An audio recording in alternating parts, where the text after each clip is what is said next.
Évidemment, je suis aveugle. Donc je ne sais pas si focus c'est fait. 1, 2, 1, 2. 1, 2, 1, 2. Wow. Ok.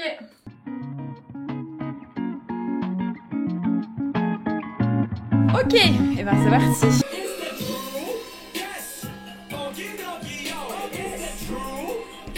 Tu sais, je sais, nous le savons. Si tu fais partie des bons, t'as compris. Yo, est-ce que déjà, avant de commencer cette vidéo, de tout point, est-ce que je suis la seule teubée à acheter une glace et elle oublie qu'elle a acheté une glace et qu'elle découvre là, avant de lancer la vidéo, qu'elle avait une glace? Voilà. J'avoue que ça tombe à pic cette vidéo. Aujourd'hui, on va parler des favoris art, favoris bonheur du moment. Surtout que ça tombe au bon moment parce que je suis pas déprimée, y a rien du tout. Mais c'est vrai que je suis beaucoup plus fatiguée cette semaine. À cause de quoi? L'administration, tout ce qui est papier administratif. Là, j'ai passé 3 jours à faire que ça. Et j'ai besoin d'un coup de boost là, tu vois, j'ai besoin de... Ben, du coup, ça tombe à pic cette vidéo. Il y a la catégorie Insta, Twitch, livres, BD, musique, séries, films, drama. Et le moment coup de boost, en gros c'est des vidéos, des petits trucs, des petites choses qui m'ont donné un coup de boost et qui m'ont motivé, et ça peut être de tout vraiment, ça peut être vraiment de tout. Je me dis que si ça a eu un effet positif sur moi, peut-être que pour vous aussi. Et à la fin, les TikTok, genre si j'ai des comptes TikTok à vous passer qui sont cool, elle va vouloir me manger la glace. Je me suis battue avec moi-même pour pas faire un sorte de favori et vous proposer que des choses qui font bien, genre pour paraître bien, mais qui sont intéressantes, que je regarde, mais qui font bien. Là, en fait, je me suis juste focus sur qu'est-ce que dernièrement je fais que regarder, je ne fais que écouter, je ne vis que pour ça actuellement, qu'est-ce qui fait mon sphère un peu de vie. On va commencer avec le classique pour après pouvoir vous proposer des choses un peu plus variées, donc il y aura pas mal de potes et des trucs comme ça au début. On commence sur de bonnes bases. Donc... Jimena Reno, en gros c'est une artiste peintre qui vit à Los Angeles, qui est espagnole de base il me semble, qui fait plein de vidéos sur un peu dans la catégorie art, qui peint, qui parle de sa vie, art vlog, des paint with me. Moi c'est clairement une inspiration depuis des années, mais je pense que c'est une inspiration aussi pour plein de personnes qui sont dans l'art sur YouTube ou sur Insta. Si jamais il y a des personnes ici qui ne connaissent pas, je vous la conseille, surtout qu'elle fait un travail assez de ouf niveau plan qu'elle utilise. Elle fait des vidéos pas très longues, genre c'est toujours autour de 7 minutes, 10 minutes. Elle fait aussi beaucoup de vidéos sur le make-up, du cosplay. Je crois que c'est une des youtubeuses art numéro 1. Numéro 2 sur YouTube, ce que je regarde beaucoup dernièrement, je la connais pas depuis très longtemps, ou du moins c'est que depuis peu que je l'ai redécouvert peut-être. Elle s'appelle Sissel. C'est une femme qui doit avoir 22 ans je crois, et qui elle habite en Corée du Sud, et elle est mannequin. Elle est mannequin et youtubeuse, et je crois qu'elle est aussi entrepreneuse, elle a sa propre marque de cosmétiques, un peu bio, un truc comme ça. Et j'aime réellement, pour moi c'est vraiment pour l'instant ma youtubeuse actuelle fave, que je squatte énormément, parce que ses montages sont ultra épurés. En fait ce que j'adore chez elle, c'est son univers, ses montages, c'est ultra méga épuré, il y a une sorte de beauté classique dans ses montages. Tout m'inspire, tout me donne envie de créer, tout me donne envie de vivre dans ses vidéos. Surtout des vlogs de sa vie en Corée, plein de choses. Ça fait du bien aussi de voir un peu des trucs qui bougent par rapport à nous. Mais tout en ayant un soin des détails que j'aime trop. Je suis vraiment désolée si ces vidéos sont longues. Genre... c'est des choses qui me passionnent, donc j'ai envie de parler comme pendant des heures de tout ça. Ah oui, j'ai oublié de préciser, mais dans chaque catégorie, je propose 3 trucs. Mais pas plus de 3, parce que sinon ça se finira jamais. Et la troisième chose, je sais que j'ai déjà répété, mais pour ceux qui n'ont pas vu cette vidéo, c'est les vidéos Study With Me. Je vous en ai déjà parlé moult fois, mais au moins voilà, c'est dit et on revient plus dessus. C'est des vidéos vraiment ultra méga chill, que normalement tu as déjà dû voir ma dernière vidéo. C'est un univers qui me plaît énormément. Il y a le soin des plans qui sont faits, le soin des détails, le soin de peaufiner les petits trucs. Et je trouve que dans mon idée de faire des vidéos de plus en plus en anglais, les Study With Me correspondent beaucoup mieux, vu qu'en fait Study With Me c'est pas très connu en France, mais c'est beaucoup plus connu dans d'autres pays. Je m'attends pas à ce que ça marche spécialement sur ma chaîne, mais je pense essayer de toucher une autre communauté avec les Study With Me, et c'est quelque chose que j'adore réfléchir, construire. C'est mon petit bonheur actuel. En tout cas, c'est ce que je mets très souvent pour travailler à côté de moi. J'ai une 4e chaîne à vous recommander. C'est vrai que je disais que 3, mais là en fait c'est pas spécialement une chaîne, c'est surtout des podcasts. Ça s'appelle Dive Studio Podcast. Pas spécialement des Coréens, c'est surtout des Américains, des Australiens qui vivent maintenant en Corée. Ça va être lié avec des chanteurs que je vous parle, que je vais vous parler après. Ils parlent un peu de tout plein de sujets différents, de s'offrir des cadeaux en famille, autant du nouvel an, de 2020. Ce sont des podcasts quoi, mais sur la vie quotidienne, etc., etc. Ce qui est intéressant, c'est cet échange un peu de cette vision hyper loin dans un sorte de mon pays complètement différent. En gros, ce que j'aime dans Dive Studio Podcast, c'est non seulement pour l'anglais, moi ça m'aide à travailler mon anglais, ça m'aide à travailler des sujets, avoir du vocabulaire sur des points précis, vu qu'il y a des vidéos précises. Ils invitent souvent un duo de chanteurs que je vous parlerai après. Ce sont vraiment plutôt des jeunes qui ont créé leur truc, et il y a le côté en fait jeunes qui taffent, qui bossent et qui font plein de choses et qui ont plein d'idées, et ça, non seulement j'aime écouter ces podcasts, mais en même temps tout ce qu'il y a autour, tout l'envers du décor et tout, c'est quelque chose qui me motive énormément. Pas que à écouter, mais aussi dans l'ambiance générale du truc, ça me motive grave. Donc je vous les conseille, c'est surtout des podcasts sur YouTube. Alors, Insta. Donc le premier, je pense que si tu me suis sur les réseaux, tu sais, et je te le partage très souvent en story, Gio Casiroso. C'est un artiste soit brésilien, soit espagnol, soit portugais, soit italien. je sais plus. Je sais plus. C'est vraiment un de mes artistes favoris de notre époque, en fait, littéralement. Incroyable. J'ai pas encore d'affiche, c'est prévu quand j'aurai un endroit où je serai vraiment posée dans ma vie, littéralement. Clairement, il y aura que des affiches de lui chez moi, principalement. Ça va un peu en adéquation avec des illustrations d'un autre artiste que je vais vous proposer juste après. Mais mes préfs, c'est vraiment ceux où il y a, généralement, où ça parle un peu de couple, avec la palette de couleurs de nuit. Mais en fait, ouais, il y en a vraiment plein. Il y en a beaucoup. Et c'est extrêmement poétique ce qu'il fait, quoi. Le deuxième, Conrad Rosset, je ne sais pas. C'est un artiste peintre aquarelliste qui habite en Espagne. Moi, j'ai déjà eu la chance de voir des expositions de lui. Et en plus de ça, c'est aussi le directeur artistique du jeu Gris. Et pareil, c'est aussi lui que j'ai là. Je sais pas si on la voit bien. Et il a fait toute une collection il y a quelques temps, et j'ai eu la chance, et je suis trop contente parce que l'exposition que j'ai vue de lui, ce sont mes réalisations préférées de lui. Je suis une très grande fan, je te le conseille fortement, et puis même je te conseille le jeu Gris qui va avec. Il n'y a pas de jeu dans cette liste parce que ça fait très longtemps que j'ai pas joué à des jeux. Troisième, je te propose, c'est Sarah Delaney. Ça fait partie, ce sont mes trois artistes favoris, clairement, de tous les temps. Sarah Delaney, elle fait de l'art abstrait plutôt. Plus ça va, plus je m'intéresse de plus en plus à tout ce qui est figuratif, beaucoup plus abstrait, beaucoup moins réaliste et hyper réaliste, des choses que j'aime de moins en moins. Et elle, je crois que c'est la première artiste qui fait vraiment de l'abstrait. Je crois que c'est vraiment elle qui m'a fait commencer à aimer l'abstrait. Par ses palettes de couleurs qui est trop cool. Elle a tout un univers hyper travaillé, pareil son Instagram est ultra méga travaillé. Et elle a une palette un peu ocre, terre. Bref, elle joue avec plein de trucs, des petits points, des petits traits, des petits univers. Elle peint sur des murs. Si je devais d'un coup partir à l'abstrait, c'est ça que j'aime le plus dans l'abstrait. Parlons de Twitch. Alors pour Twitch, par contre, clairement, on va commencer avec les potes. Les 3 meufs qui m'entourent le plus sur Twitch, que je vous conseille et que je vous recommande de fou. Déjà, on va commencer par Too Faced Lizzy. Too Faced Lizzy, si tu ne connais pas, c'est une booktubeuse aussi sur YouTube. Elle a une chaîne YouTube où elle parle de livres, elle parle de ses dernières lectures. Et elle fait des lives sur Twitch. Pas mal de jeux vidéo, de just chatting, et aussi des sortes de soirées cocon où elle parle de ses lectures, où on parle de nos lectures et on échange sur tout ça, et elle peut nous conseiller, et c'est vraiment un univers hyper chill, hyper adorable. Je joue très souvent avec elle, on va pas se mentir, donc si tu me suis un minimum sur Twitch, tu dois savoir qui à peu près qui c'est. C'est mon partenaire des crimes sur Twitch. Je vous la recommande à 1000%, et puis même si tu ne connais pas l'univers de Twitch, ça te permet de peut-être rentrer tranquillement sur Twitch et découvrir des petites personnes, des petites pépites hyper cool. La deuxième pépé Pèlerine, Pelle de son petit nom. Pèlerine, pareil, elle a aussi une chaîne YouTube où elle fait de la musique. Tu peux voir donc ses musiques aussi. Mais Pèlerine, pareil, si tu ne connais pas, elle a aussi une chaîne YouTube où elle fait de la musique. Elle fait pas mal de covers, elle crée ses propres chansons avec Chronomusique. Et je vous le recommande à 1000 milliards %. Et elle s'est mise sur Twitch il y a pas très longtemps. Pour l'instant, elle fait des petits jeux très chill, Animal Crossing, Crash Bandicoot, et pas mal de petits trucs. On fait des lives aussi parfois ensemble. On a parlé de drama il y a pas très longtemps. des dramas coréens et pas des dramas dans la vraie vie. Elle aimerait de plus en plus proposer de la musique comme ce qu'elle fait sur YouTube, mais c'est vrai qu'elle a le temps, comme moi, le temps de s'adapter, de comprendre l'univers de Twitch, d'oser faire de plus en plus de choses dessus.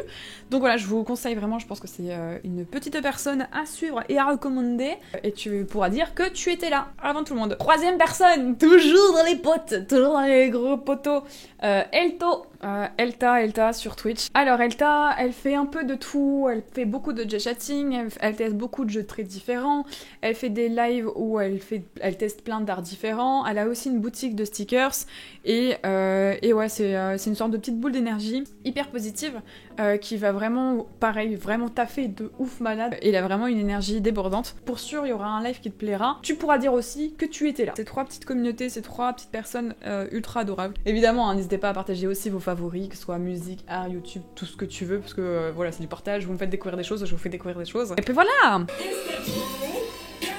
Alors, la catégorie livres et BD. Je suis une très grande fan de livres et de BD. C'est vraiment quelque chose qui entoure ma vie depuis très longtemps. Et tout comme quand tu déprimes, tu vas acheter une plante, quand je déprime, j'achète aussi une BD. Voilà. Oh non, c'est tombé. Mon livre favori que j'ai lu pendant cette fin d'année 2020, mes petits soirs au coin du feu à sentir le sapin, et ben c'est L'année de grâce. L'année de grâce de Kim Liggett. C'est une écrivaine américaine, il me semble, qui a eu l'idée un jour dans le métro, mis dans sa tête. Il me représente pas mal. Je me vois grave dans ce livre. Et en gros, ça parle d'une communauté, d'un village, où en gros, toutes les jeunes femmes de 16 ans doivent disparaître pendant 1 an, parce que on leur dit qu'à 16 ans, c'est un peu l'année du mal, où il y a le diable qui est en elle, et qu'il faut qu'elles partent et qu'elles quittent leur village. Ça parle de tout ce... C'est un livre très très féministe, je vous le recommande de fou. Peut-être que je le vends un peu mal, parce que j'ai un peu du mal à expliquer des histoires, surtout qu'elle est vraiment cool comme histoire, donc j'arriverai pas à arriver à la hauteur de ce livre. C'est une très très belle histoire, très très douce, très très magnifique. Je kiffe, et je pense que je m'en lasserai pas. Le deuxième, c'est une BD Kiloé, je ne sais pas du tout, de Little Thunder. Ricardo, si tu vois cette vidéo, faudrait peut-être que je te le rende. C'est Ricardo qui me l'a conseillé, mais en même temps, il a eu complètement raison, parce que c'est typique mon genre de dessin, mon genre d'univers. Je vous ferai de toute façon plusieurs close-up juste après. Je l'aime pour son histoire, je l'aime surtout principalement pour la beauté des personnages. C'est vraiment mon style de dessin pour les visages, pour les corps, pour les cheveux. De toute façon, je vous mets tous les liens en barre d'information. J'essaye vraiment d'être le plus légère niveau histoire, pour pas spoiler, parce que je suis la pro pour spoiler sans m'en rendre compte. Et le troisième, quelque chose que j'ai aussi, c'est une de mes BD, je crois que je vous l'ai jamais montré, je vous en ai jamais parlé. Ça s'appelle Rêverie, et c'est fait par Golozao. Et je me suis rendu compte, en fait, toutes mes BD préférées est fait par des illustrateurs et des écrivains chinois.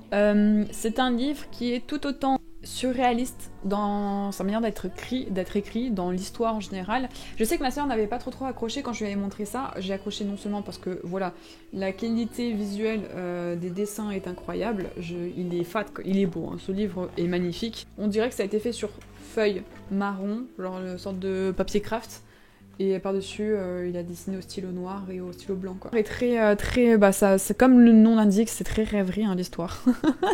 Ça fait très réaliste, irréaliste, comme quand tu regardes une peinture d'un peintre irréaliste, ou tu lis un poème d'un écrivain irréaliste, ben c'est à peu près la même chose. Surréaliste. Dali, il fait du surréalisme, surréaliste, je crois. Bah c'est dans le même type, mais en BD. Après les livres BD, on va parler des musiques.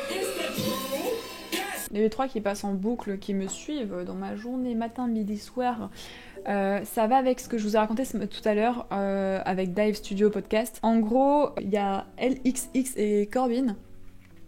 Ce sont 2 musiciens qui sont en Corée, mais qui font que des musiques entièrement en anglais, et qui ont créé leur propre studio qui s'appelle 28 Laboratory. C'est un sorte de... comme SM Entertainment ou des bails comme ça, et ils ont une sorte d'industrie, mais c'est des jeunes, genre c'est eux qui ont créé cette industrie avec un autre artiste et d'autres personnes évidemment. Ils partagent pas mal leurs trucs sur les réseaux sociaux, on les voit souvent dans des podcasts et d'autres youtubeurs qui sont connus en Corée ou en Amérique. Non seulement ce que j'aime c'est leur musique déjà principalement, la qualité des clips à chaque fois. Comme avec le podcast, c'est voir tout l'univers et des personnes plutôt jeunes qui essayent de fonder quelque chose de A à Z tout seul, plutôt que partir dans quelque chose, dans une industrie qui est déjà pas mal placée. Le fait de créer leur truc, je trouve ça... J'aime trop en fait voir un peu l'envers du décor, tu peux voir le taf qu'il y a derrière, et voilà, bref, les musiques sont géniales, on va les passer quelques temps.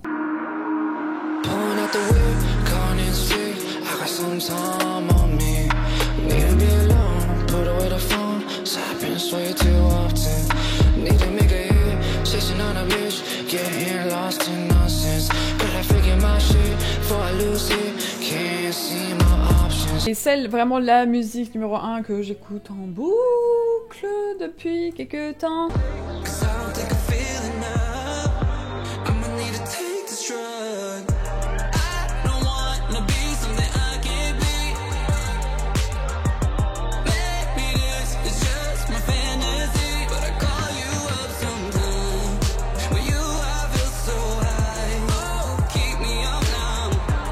Et la troisième musique.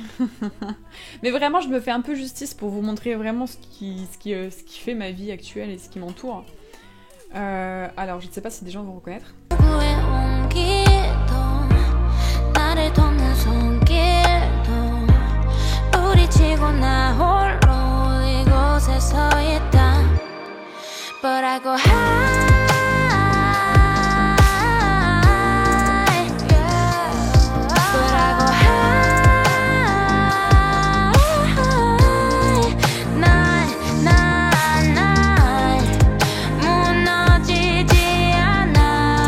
Nan Baby, c'est la première fois que je prononce, je me rends compte du nom. En gros, c'est une musique d'un drama coréen, et c'est une musique, ouais, Live On.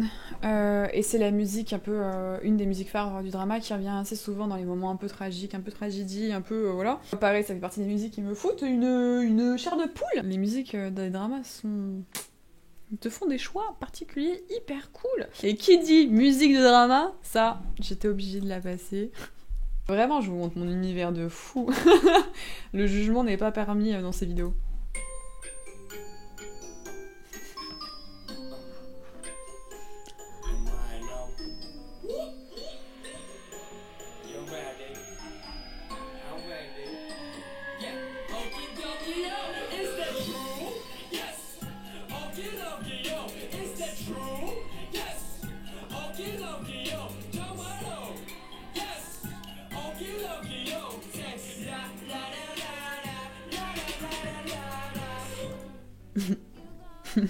Quel meilleur choix pour faire la transition musique webtoon drama que ce choix-là. On se comprend, je pense qu'il n'y a pas tout le monde qui va comprendre ça. On se comprend. C'est Seo-joon à la vie et à la mort.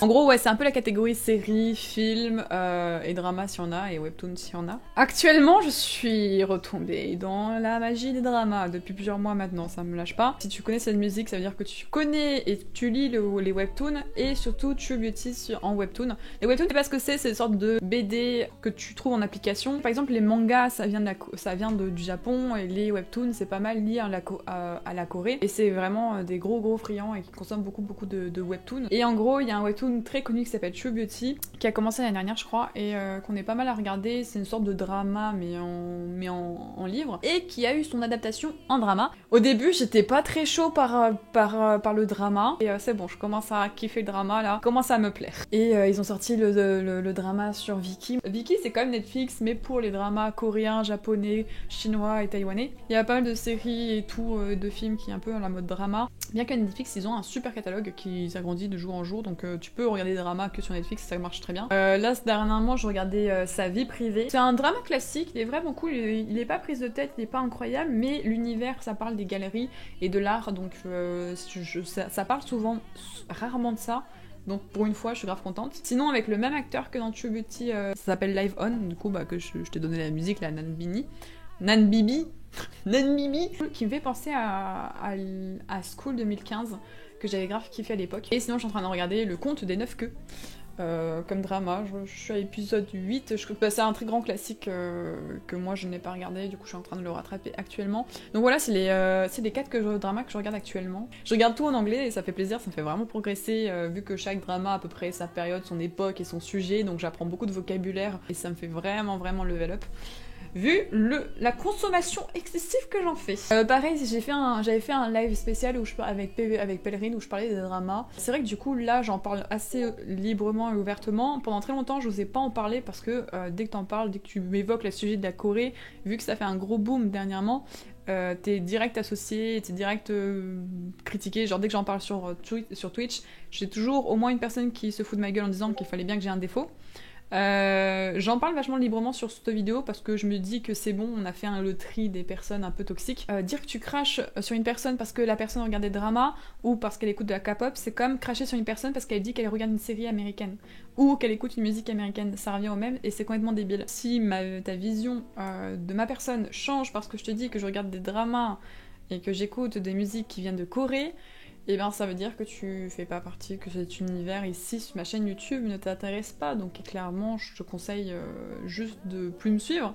On va pas passer par quatre chemins. Sinon on va passer à mes moments coup de boost quand j'ai regardé des choses qui m'ont grave motivée. Et il y a une vidéo que j'ai regardée de Fabien Youn. C'est un acteur français qui habite depuis plus de 10 ans en Corée du Sud et qui est devenu acteur là-bas, dans des dramas en plus. Et il a une chaîne YouTube et dernièrement il parlait de son univers, surtout la vidéo qui m'a le plus motivée, je crois que c'était son parcours. Il y a un moment qui m'a clairement redonné d'un boost et de l'énergie pendant des semaines et des semaines, qui m'ont donné envie de tout défoncer. C'est le moment où il raconte qu'il est arrivé en Corée, qu'il a pris du temps à apprendre, à beaucoup travailler. Il va parler de toute la démarche qu'il a fait auprès de théâtre en Corée, le fait en tant que Français, quand tu ne parles pas coréen, que tu arrives dans un nouveau pays et que tu essaies d'arriver petit à petit, d'avoir des personnes qui t'aident à apprendre le langage, qui te fait taffer de ouf.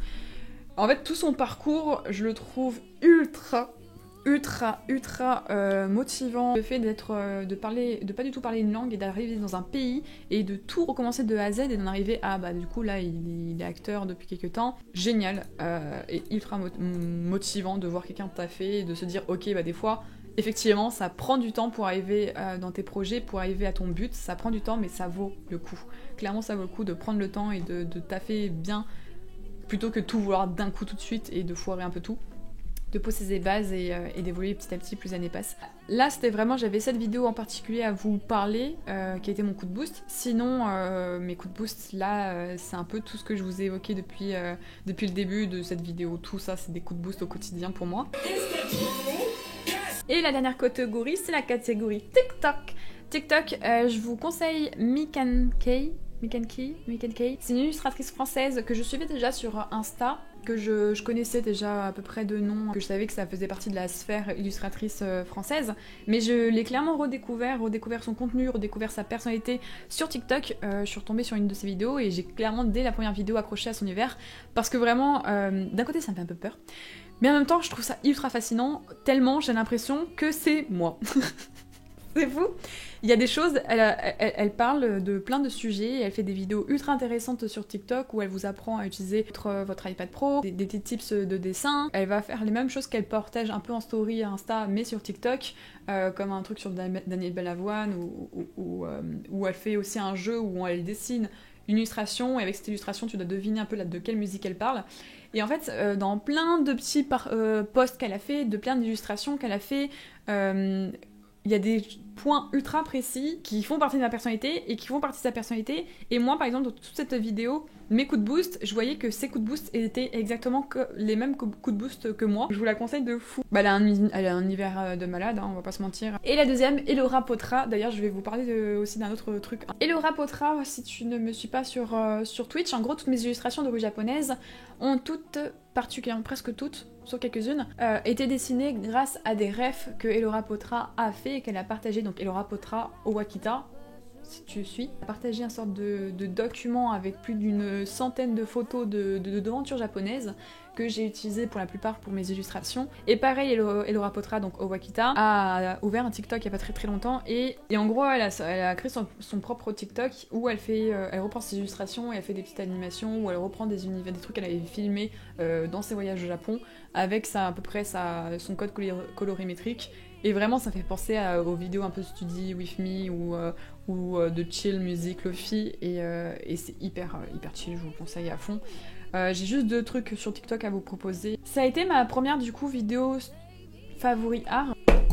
Je ferme ce pot de classe. Là, j'ai voulu vraiment vous montrer mon univers. Voilà mon univers actuellement. C'est que le début, et c'est vrai que pour l'instant, je vous parle des grands classiques niveau art, etc. Mais de toute façon, ça va être je pense, presque chaque mois ou tous les 2 mois, vous apporter des éléments nouveaux. Après, que ce soit des choses que j'ai achetées. N'hésitez pas aussi à me partager et à me dire ce que vous aimez ce mois-ci et qu'est-ce qui vous a le plus plu dans ce que je vous ai partagé. Qu'est-ce qui vous a le plus plu, j'avoue. Et si vous écoutez les musiques, si vous allez regarder des choses que je vous conseille, n'hésitez pas à me le dire, je serais grave heureuse de savoir si ça a fonctionné, si j'ai pu vous donner un petit peu de trucs cool. Moi, je vais aller ranger cette glace au congélo parce que ça commence à devenir catastrophique. Portez-vous bien. J'espère que cette vidéo vous a plu. N'hésitez pas à me suivre sur Insta, sur Twitch, sur YouTube, d'activer la cloche, de mettre le petit like et tout. Voilà, on fait les choses bien actuellement, on fait les choses bien. Et puis, bye bye.